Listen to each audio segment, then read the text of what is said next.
Hi, thanks for joining me for round 2 of Valentine's Day Book Trope Bingo. Welcome back. In the last round, we filled half of our bingo board, but I did want to make note that I swapped out He Falls First for Opposites Attract, which is kind of a generic one, yes. But I realized that He Falls First, no matter which book I chose for that one, even the really popular ones, it just felt kind of spoilery, and I didn't want to do that to any of you guys just in case you hadn't read them. Last time we did nothing but, I won't say just contemporary romance, but anything that doesn't involve magic, unicorns, dragons, anything that takes place in this world. This time, it's all romantasy. So let's get into it. I guess I will start with the very first book that I read. This is the Bookish Box edition, which is so pretty, of A Kingdom of Stars and Shadows by Holly Renee. And I really hope I didn't order the rest of the series because I gotta be honest, you guys, I did not completely love this one, which is a shame because look how beautiful this edition is. The end paper art and everything. Isn't that lovely? So this is about Adara, and Adara is special because she is a starborn. She has this magical power running in her blood. Anyone who imbibes it is suddenly like extra strong and has like magical powers for a little while. And this is especially true for royalty. And there's only one starborn in the kingdom, of course. 2001 trope enter here. Adara, when she comes of age, her family is like paid a nice lump sum and they're like, bye honey, we love you, have fun at the palace. And they basically sell her off. The peasants are very poor and, you know, downtrodden. And she goes off to the palace and meets her betrothed. He's pretty nice to her. The queen is sus, but like nice to her to her face. And of course at the palace is the half brother. The king, of course, couldn't keep it in his pants, but he is hanging around and he's like her royal guard because of course he is. And they are like insta lust, okay? These two, insta chemistry, insta lust. Anyone can use the power of a starborn and like harness it. And he, of course, is royalty, so he's gonna get like the extra hit. So these two are sneaking around corners. Her lady's maid is like, girl, what are you doing? You get caught, you are gonna be totally like screwed, not in the good way. Well, I mean in both ways, clearly. And yeah, that is the premise of this story. Torn between two princes. We could basically have played like, find the trope you want in this book.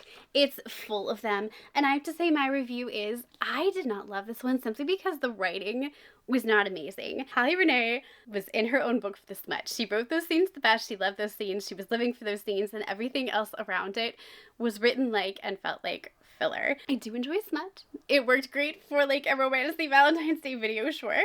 But I do want the plot to be good and the rest of it to be as well written as the smutty scenes too. This one, not my fave. I can't say I'm recommending it or going to continue on with the series, so I really hope I didn't order the rest of it from Bookish Box. Good smut, the rest of it, just not that well written. This had so many tropes, but they did use the one bed trope when they were staying at an inn at one point.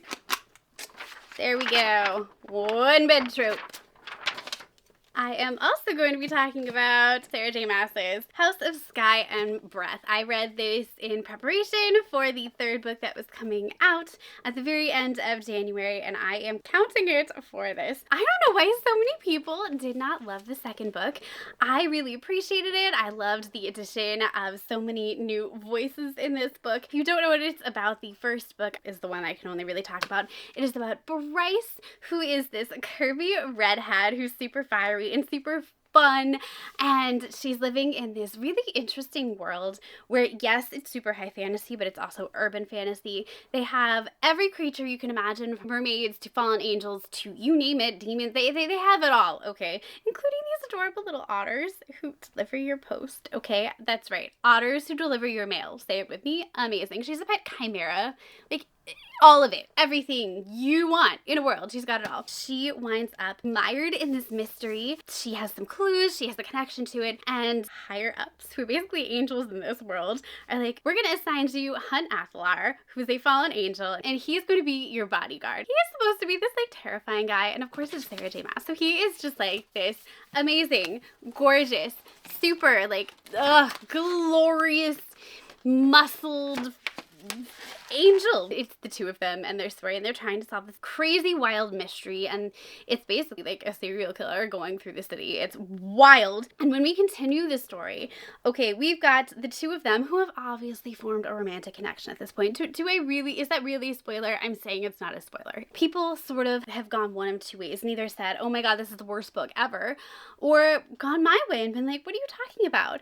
The world cracked open, we got more points of view, we saw so many different parts of the city that we didn't get to see before. The world expanded, we saw all these wonderful things, there were new characters that we got to meet. The only thing that drove me crazy, okay, is that these two idiots were like, anything to keep them from like consummating their relationship and like making us wait for the scene we were all waiting for. Okay, I'm in my like romantic, like slightly overdone. I confess, I didn't realize what the dress was gonna look like until I put it on tonight. All right, sorry guys, we got there. But my god, was it a wait, Sarah J. Maas. I do not think I'm spoiling anything by choosing this book for the touch her and perish square. And let's face it, like most of these alpha males in any of these books have the very much like, do not touch my girl. Like, I'm gonna do anything to defend her. And when you have a guy who's been like fighting as a warrior for, I don't know, thousands of years, don't touch his girl. I want to talk about two books that I read in January. One is slightly more serious just because it's not super romantasy, but I'm going to make it count because Alex E. Harrow, this is the first book that I read by her. She is the one who did Once and Future Witches, and then she also had the one come out recently, Starling House, and I kind of was like, you know what, it's January, I'm going to cram this in at the last minute, and I'm going to go ahead and read the first book that she wrote instead of some of her later works. And the 10,000 Doors of January was so beautiful. It was so well written. It is about this girl named January. She is this strange little girl and she finds herself sort of alone in the world, and she winds up getting adopted by this man named Mr. Locke, and Mr. Locke collects things. Strange things, and not all of them are necessarily from this world. They're from different worlds, and you find them by walking through these different doors to different worlds, and you can walk in and out of these doors and come back to your own world and come back with these rare, wonderful treasures. And these different worlds do have different rules. They have, you know, different cultures and things, but some of them might have magic, some of them might not. And one day, January realizes, oh my gosh, I can sneak into another door, and she meets a boy. She's like amazed, it's wonderful, and Mr. Locke cannot handle her going through these different doors and escaping into other worlds, and she doesn't really quite understand. Eventually she finds a book called The 10,000 Doors, and she realizes, oh my god, it has a door and I can use it to travel myself. Now, this might not sound like romantasy, and indeed it is one of the most beautifully wonderful, well-written fantasy books that I have read in a long time. I have so many passages marked that talk about what truth means in the world when you have different worlds running parallel. Is this world true? Is that world true? Power and what it means to hold real power when you can travel between worlds. If you're powerful in one world but you're nothing in another world, it's so interesting. At the heart of this story is a romantasy. When two people fall in love between worlds, what does that mean? How do you make that choice? Who lives in what world? Who has to give up their life for what? What does it mean to be a child between two worlds? There is no more star-crossed love story, which is going to be the trope that I chose for this one, than literally coming from two different worlds, using the idea of star-crossed lovers who look so different based on skin color, based on language barriers, and then using that to parallel how we form our own barriers and create our own star-crossed lovers potentially, or just form our own barriers socially in our own world, was done so brilliantly. And it touched me in such a way that maybe, no, it's not a romantasy, that this book also wouldn't exist without the romantasy at the heart of it. And so I'm sneaking this in here. This was my favorite read in the month of January. I wanted at least one thing in here that would appeal in a different way, if that makes any sense. There you go. There's my stamp for that. I'm also going to finish this somber note quickly with Zodiac Wolves by Elizabeth Briggs. And you're probably looking at me and going, what the heck are you talking about, you crazy person? First of all, look at these stunning editions from the Arcane Society. Aren't these gorgeous? These have these amazing velvety feels to them, and like the whole time I was reading them, I'm pretty sure I was just like stroking the books, not in a creepy way, don't be creepy people, but like I loved them so much. Do you remember that whole thing when it came out that there aren't 12 zodiac signs, there's 13, there's like the orichalcum sign or whatever it was, and everyone was like, oh my god, I'm not really what I am, and I was like, thank God, I'm at least Virgo on the whole entire planet. And even recalculating it, I was still a freaking Virgo, and I was like, this is about a girl, Ayla, and she is the daughter of the Cancer, like, pack alpha, so you'd think she'd be, like, a freaking princess, but no, she is super weak, and she, like, can't really shift, and she's not showing any of the Cancer powers. All 12 zodiac packs have powers that are related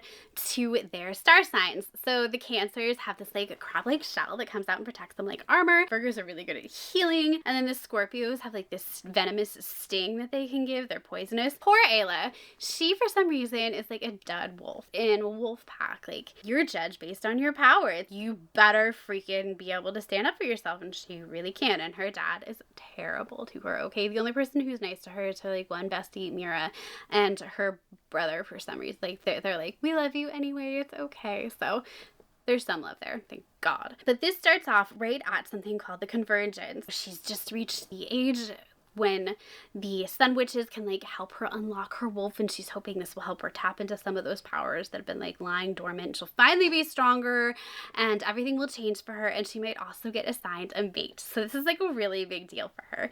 They're all packing everything up, and like her dad's like, don't disappoint me, and they go to the Convergence, and like it's the big ceremony, and she gets paired with the son of the like Leo alpha, and the Leo and the Cancer packs for whatever reason are the most powerful. So this alliance is like really important and gonna like do great things, and he rejects her. And that's when Caden walks in, and he's like, I am the alpha of the Ophiuchus, I think I'm saying that right, pack, and we're the 13th zodiac sign, and you've ousted us, and you thought we were just myths, but no, and we have poison running in our veins, and we're super powerful, and can like heal, and all these super secret things that come out. And there's this big attack, and like this big war, and Ayla ends up going back with them to their secret hideout, and of course it's her and Caden's story. And this is all about them trying to like straighten out how mean all the wolves are in the hierarchy, and all these secrets come out. And I read all 4. This is a bind up. Each book is 2 books back to back to back to back. And I never do this. They're called Moon Touched, Star Crossed, Sun Crossed, and Zodiac Aligned. And they were pretty good. Some of the stuff was better than others. I really loved all the Zodiac stuff. I loved everything that had to do with like Sun Witches and Moon Witches, and like where Ayla came from and why her powers were working and why she could do some things and not others. And you know, I loved how they brought in the 13th Zodiac sign, whether you believe that's real or not, or any of the Zodiac stuff is real or not. But I did want to talk a little bit about Elizabeth Briggs. If you are feeling like you want to do something that's a little bit good right now, if you're feeling like giving out some love in time for Valentine's Day, a really nice way to do that would be to read some of Elizabeth Briggs' books. Most of her books are available on Kindle Unlimited. I mean, they're not like the best, most well-written things in the world, but they are really enjoyable. The smut's pretty good. You're gonna get like the wolves going to heat and all those type things that you get with traditional wolf shifter romances. She has some other stuff going on, but she was recently diagnosed with cancer for the 2nd time. She just finished her 2nd round of chemo, and she is fighting hard, and she is fighting with such an amazing spirit. The world of writers is big, but the world of writers is also small. Like if you're in any of their Facebook groups, you know they post constantly, you know they'll talk to you. As she just did for World Cancer Day, she donated every cent she made on that day to cancer research. So if you feel like for Valentine's Day you want to do some good and you want to give the world back some love, maybe consider trying out Elizabeth Briggs if you enjoy paranormal romance or romantasy. I had a great time reading these books, and they're free on Kindle Unlimited to try. She's finished her 2nd round of chemo, and she is doing her best to make the most of life because it was, you know, it was stage 4, and I just had my own health scare. So this one hit really close to home. So if you want to give some love on Valentine's Day. This is the nice way to do it in the writing community. This was the trope that I chose for Fated Mate, even though hers rejected her initially. I think she fell for someone else. Oopsie. Here is my Fated Mate. Now let's switch to something kind of lighter. The Shadows Between Us by Trisha Levenseller. I have been wanting to read this book forever, and I did read Daughter of the Pirate Queen over the summer, and like I did not love it, so I was like, oh god. And I opened it up and read it, and it says Alessandra has 3 goals after being overlooked for like her entire life: woo the Shadow King, marry him, and then kill him, and then take the kingdom for hers. And then the book opens saying, you know, I was in love once, and no one will ever find his body because I killed him. Okay. So Alessandra is not freaking messing around. First of all, I have to say, I'm so proud of her for standing up to her dad. In a male-dominated world, she was like, I'm not taking crap. I'm not just marrying whoever you assign me to. Now that my sister's married, like, I'm taking over. I'm gonna marry the king. Don't try and marry me off to someone lower. Like, I am doing this. So she goes and meets the Shadow King, right? And he's got all these shadows swirling around her, and he's all mysterious. And all the girls are lining up in the ballroom to, like, meet him. And she's like, no, Dad, we're just gonna dance. And we're gonna go hang out by the beverages. And then when the line's done, we're gonna go dance some more. And of course, this intrigues Mr. Shadow King because he's not used to being ignored. And he goes up to her, and I'm just like, do you find the dancing more interesting than me? And she's like, yes. You've dismissed all the other girls. Like, I don't feel like being dismissed. I just want to stay with the ball and have fun. And of course, this makes him super intrigued. So she gets to live at the palace and eventually, like, get to know him in forced proximity, and, like, she finds out all his secrets. And do you really think of it, like, she's not going to develop feelings for him and she's going to go through with her plan to kill the Shadow King?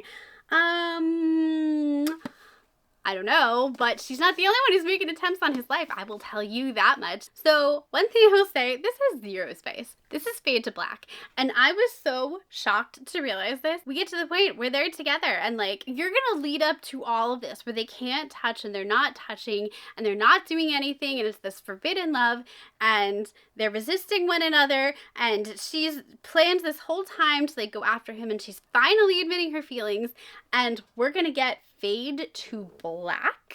I've come to the conclusion that minus the descriptions of clothing, which I absolutely adored, Trisha Levenseller is just kind of not my writer. Everything just lacks a sense of cohesion that I need from her, and I never get it. I'm never quite satisfied, even without the Fade to Black thing. There is something about her writing that just does not click for me, and I cannot totally put my finger on it. Whatever it was, I just didn't fully enjoy this book, and I was really disappointed because I had hopes. It was an intriguing premise. It had been on my shelf for so long, and I just didn't end up loving it. This went down for my kiss you, cause your demise square, shall we say, because that was her original plan. If you want to totally switch flavors, shall we say, this one was suggested to me like 3 months ago by Completely Melanie. This is The Dark King by Gina L. Maxwell. This was an experience. This is about our Dark King named Caden, and he is running the casinos, him and his brothers, in Vegas. And one day he's wandering through, and like, life's going great for him, and he happens to see a girl named Bryn, and she won a random trip. She's feeling super lucky, and he later on sees her down at the bar, and he goes up to her, and they're drinking, they're having a good time, they're flirting, they're super having amazing chemistry, and then they wake up the next morning and they're married, and he's like, wait, we're really married? And she's like, it's fine, we'll get it annulled, it's Vegas, this happens. And he's like, no, do you see these photos in my freaking phone? Do you know who that is?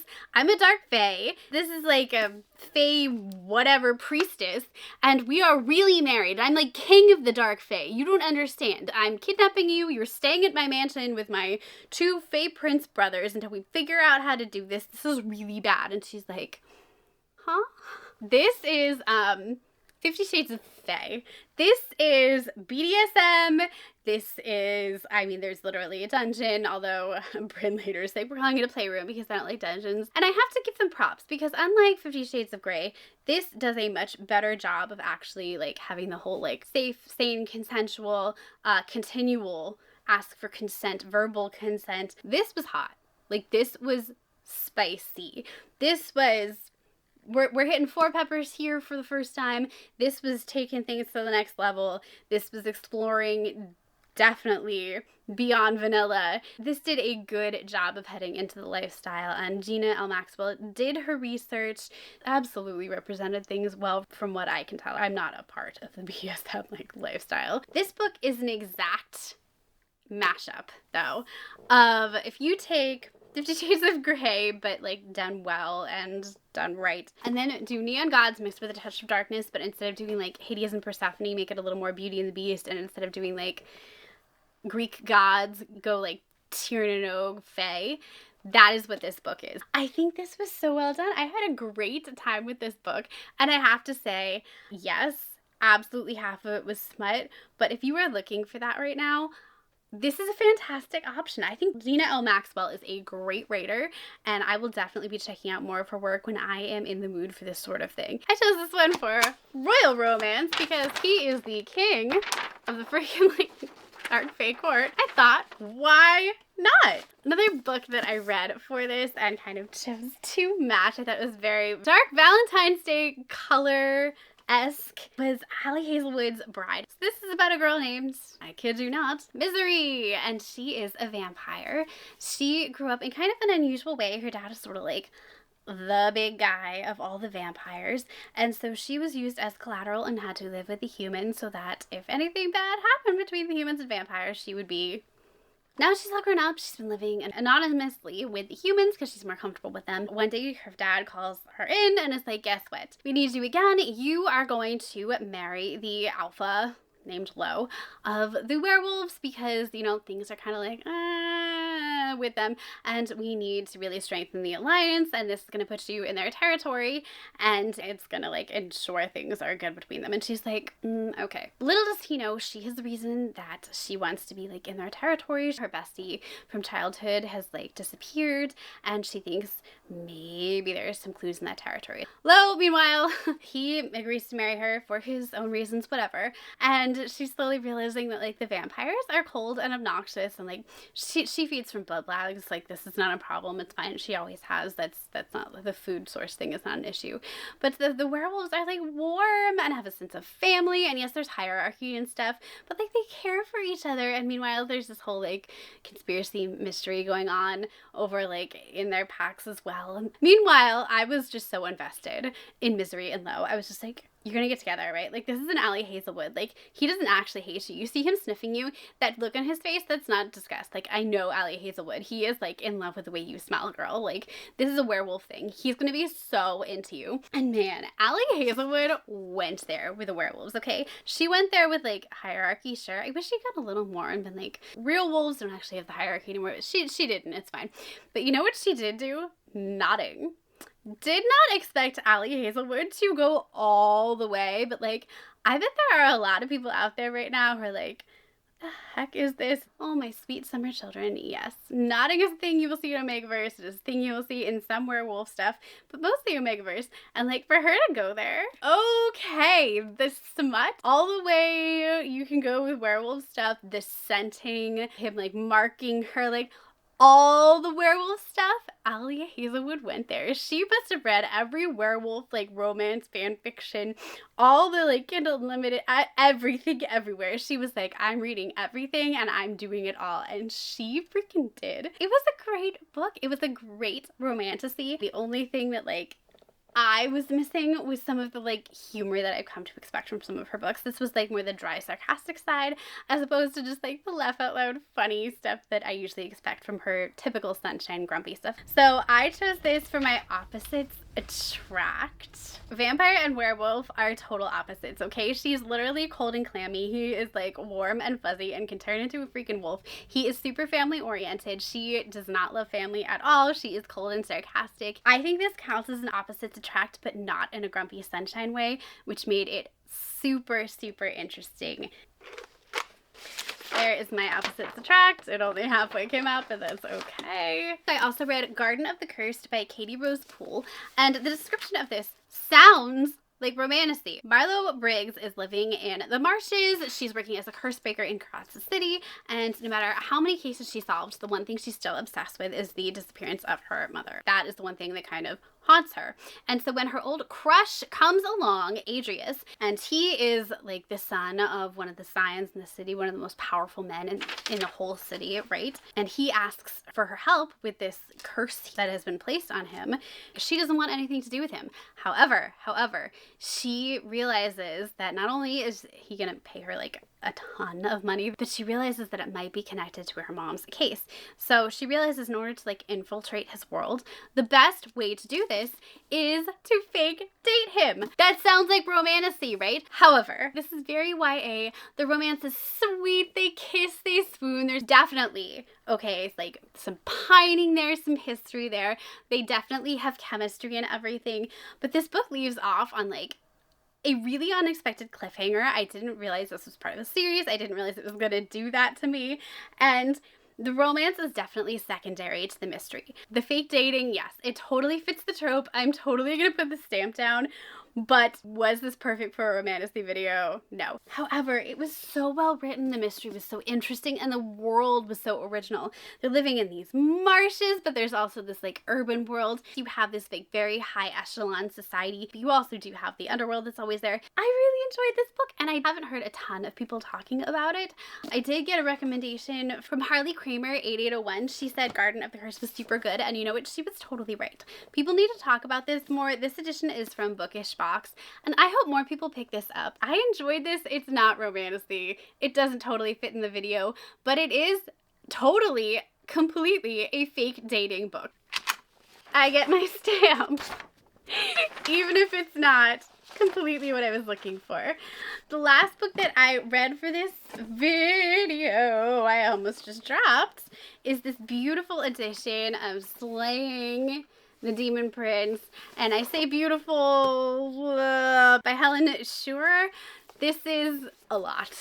Okay. I question Fabled Book Box a little bit with this one. So this is about Drew, and she lives in this kind of crazy world that has kind of fallen to pieces, and they're being attacked by these wraiths, shadow wraiths. She is a noblewoman, but she's decided to become a ranger, which is unusual. Women don't usually do this, but she's fighting with swords and trying to defend like where her family's still living. One day she's out fighting with a friend who she sort of hooked up with and is kind of pressuring her to like marry him, and she's like, no dude, it was just like one hookup, please stop, leave me alone. I know I'm amazing, but you're not the one. They are suddenly surrounded, and they realize they're not going to get out. There are a ton of these shadow wraith things, and war swords swoop in at like the last moment, save their butts. They've got these magical flaming swords made out of this metal that can defeat these horrible wraiths. And she goes up to one of them and like goes after them because she's this magical cuff that's going off, and it's telling her like he's like part wraith or a wraith or whatever. And of course he's gorgeous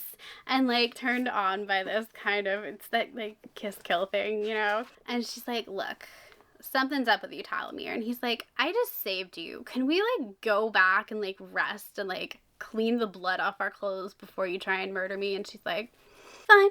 And it's suddenly the two of them just like close proximity, like by themselves, and he reveals, yes, I'm half shadow wraith, and like now I'm fighting the darkness within me, and I like half turn at points, and especially when he's turned on by her, like it's interesting. And she is like, I will carve the heart out of you, and he's like, I will let you carve the heart out of me if I ever become a pure monster, but my heart also belongs to you in the other way, the romantic way. This one is something else. The smut's good, the chemistry's good. I enjoyed parts of it. It's got so many tropes, like so many tropes. But you know what? Like the author really had so much trouble figuring out how to start this book, how to build the world. Like I have no idea what this world looks like. I can't tell you where anything's located. There was no map provided. And this is a world that really needed a map. There were large pieces that were just missing from this book. And I'm not really sure how that got past an editor, or like you just don't build that stuff in a world and expect your audience to do it for you. Like I don't know. So I found this reading experience to be somewhat frustrating. I think there are better options if you're looking for this kind of book. This was my forbidden romance. It's the ultimate forbidden romance when you are like, can I get it on with the thing I've sworn to like go. So here's our little forbidden romance stamp. but I have to say, this one wasn't my favorite. So now I'm going to talk about some past books just to fill in the last 4 gaps. One book I want to talk about is What Lies Beyond the Veil. Now, Harper L. Woods is an author that I know people have heard of. I know people have talked about. How fun is this edition, by the way? I'm pretty sure this is Bookish Box. I love the fall. So this starts out in this very like colonial-esque feeling town, except all the women are expected to keep themselves pure, and they're all like either set up in these arranged marriages set by this like man in high standing who's basically like a priest, or eventually they're like sacrificed to keep the veil intact, which is like the barrier between their world and this forest. And what's in this forest essentially it turns out to be Fae! Yay! And like the Fae have been there like for hundreds of years, like waiting for their mates on the other side, and it's torture for them because they can feel their mates and they like know they're there. But of course, right as our main girl, who has seriously angered the main dude in her town who's kind of in charge by like refusing to marry him, is about to be like burnt at the stake in sacrifice, the veil falls and chaos ensues. She escapes into the woods. She's running off. She's trying not to be claimed as a mate by one of these like Fae creatures. She's also trying to escape from everyone in her town who's like, is this your fault? This might be your fault. We probably should like sacrifice you and find out. She winds up in this barn and there's this very handsome guy there and he's like, hey, I'll help you. We'll keep running through the woods. I'll keep you safe. We'll go together. This isn't sus at all. No, she's not suspicious at all. She doesn't find this remotely suspicious. She's like, yes, please protect me. This is wonderful. And obviously the two of them develop a romance along the way. And we all know that Calum is probably not what he seems, but Estrella sure as heck doesn't. I loved this book. Their chemistry was great. We saw it was coming well before Estrella did. I definitely do want to continue with the series. And there's so much fall atmosphere. Like, I recommend reading this one in the fall. I loved it so much. This was a good one. Hidden Identity would have been fun for this one too, but I went with Forced Proximity because she is completely reliant on this guy for literally everything, because wow, she would not have survived any of her encounters without Calum. This could have worked for quite a few tropes though. I previously mentioned Katie Roberts' Neon Gods, and I do want to mention this because of all the Hades and Persephone retellings that I have read, and let me tell you, I have read a bunch because they are probably my favorite along with Beauty and the Beast. This one definitely has that whole like slight BDSM thing going on. Katie Robert is always going to give you the spice. Like, this is fantastic for that. I don't remember, I read this a while back, but this definitely like, yes. So it starts off with Persephone and she is making this huge escape. There's this ultra like modern city of Olympus, right? And they have all the gods, and all the gods at any one point are represented, but they can like fall to a demise at a given point, and then they are replaced. Their current Zeus is like not a great guy, and he's kind of eyeing Persephone as his next wife. Persephone's like, no, I want to escape. And the only safe place that is like beyond Zeus's reach is the underworld, which is ruled by Hades. So she runs. When she finds out that this is the plan, she runs. Hades can't help her cross the bridge into the underworld. He sees her crossing the bridge as she's running, and he's like, if you cross the bridge, you can stay here. I'll help you. You just gotta cross the bridge. And she does. And Hades is like, his intentions aren't totally pure. He's got this whole revenge thing going on, obviously, and so he has a chance with Persephone. He's like, I'm gonna take it, but obviously the two of them, like, we know the Hades and Persephone story. I think this was my first Katie Robert book. The two of them, it's just like, ugh, it's so forbidden. You know, like, the Hades' intentions aren't necessarily pure. He doesn't necessarily want to fall for her. She sort of is afraid of him. She doesn't want to fall for him, but like, the two of them are great. This is a great series. Definitely check it out. So this is my retelling choice for you.